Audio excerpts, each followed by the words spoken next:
What's up, everybody? Dante here. Now, I didn't want to make two different videos for my impressions of the Xbox and the PlayStation. So I kind of wanted to group them together and give my first impressions and opinion of the system so far since I have both of them. First and foremost, let's address the controllers. Some people don't like this one on the Xbox because it's a little dated. To me, it feels perfect in my hands, and I guess I'm old school with it. Just if it ain't broke, don't fix it. Now, I understand there's certain things you can probably do to intensify gameplay when it comes to certain games. You know, the taptic feedback on these, maybe little vibrations in different ways, things like that.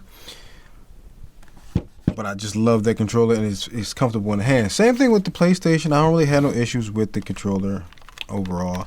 I'm not a big fan of this pad in the middle, but they found some use. But one thing I do really like about this controller compared to other controllers is that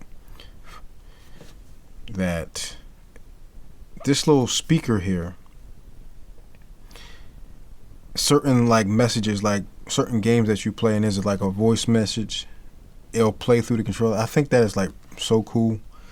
I think that's one of the best things I like about it. One thing I do not like about it, and it's not really the controller's fault, that Sony just did. They got this little RGB light right here, and it kind of burns the battery life a little faster, so it doesn't last as long.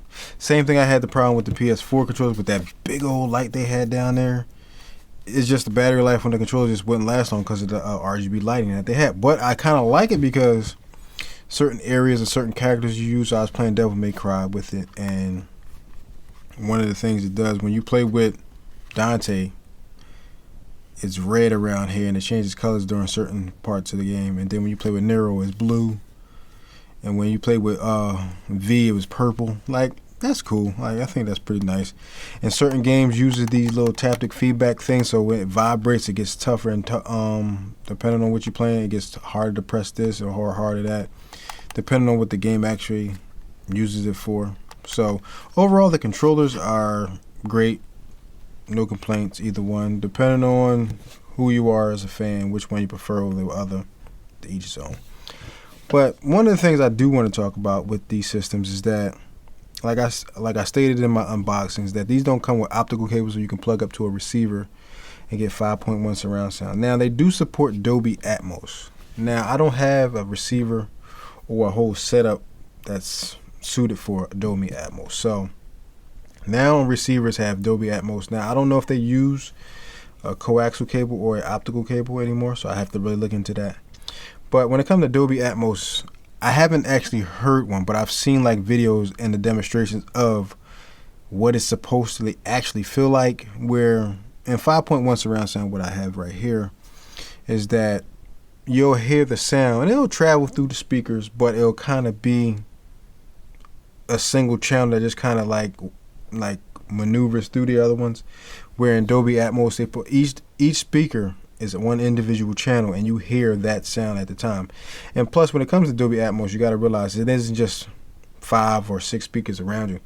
You actually have speakers in the ceiling as well. It's 4 to 5 speakers in the ceiling. So that's complete surround sound. So you got sounds over top of you. You got 6, 7 speakers around you, and it'll fill up the sound. And each individual speaker has a channel where it'll allow you to hear the different sound effects and how it's supposed to sound. If you have a helicopter and it's hovering over it, you will hear it hovering over you, things like that. So these systems support Dolby Atmos. So I really would like to get into a setup where they have Dolby Atmos living room or room area, whatever, set up for Dolby Atmos, so receiver, gaming system, and have a TV that's suited for it. And I would love to be in that room and see how it actually sounds, and play these video games in that type of environment with all that complete surround sound.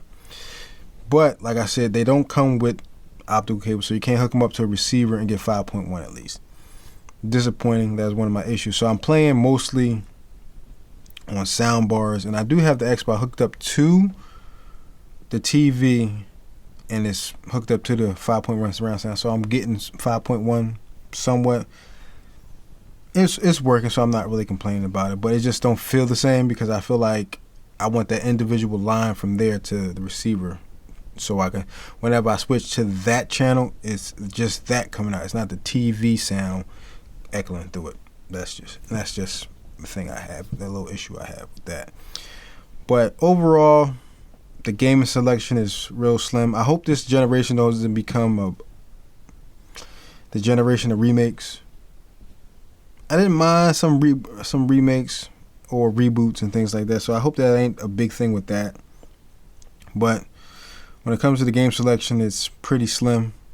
PlayStation has a couple of games, Returnal, and I've been playing the game Medium.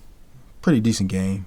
You know, I'm playing old games too, like Devil May Cry, the special edition, Gears of War 5, Resident Evil 8.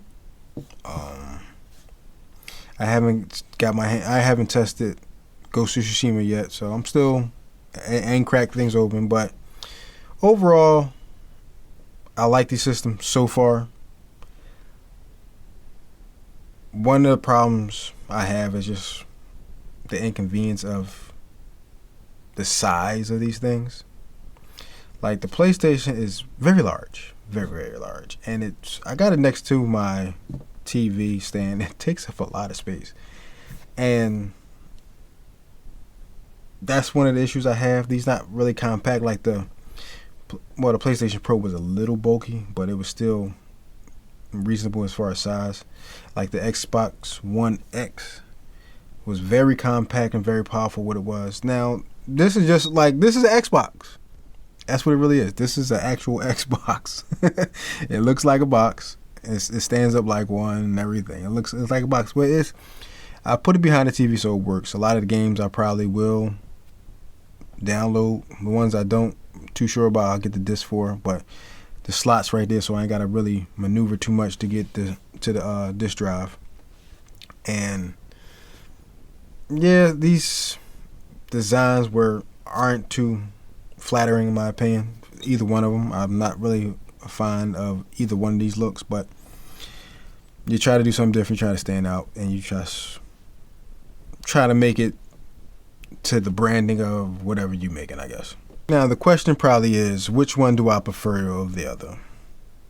I prefer the Xbox because I'm a fan of Gears of War. I'm very invested in that storyline. So, but that doesn't mean the PlayStation doesn't have good games.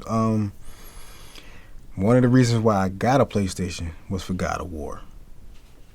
Plain and simple. Like, God of War was a great game. I was a big fan of the Uncharted series when that was out.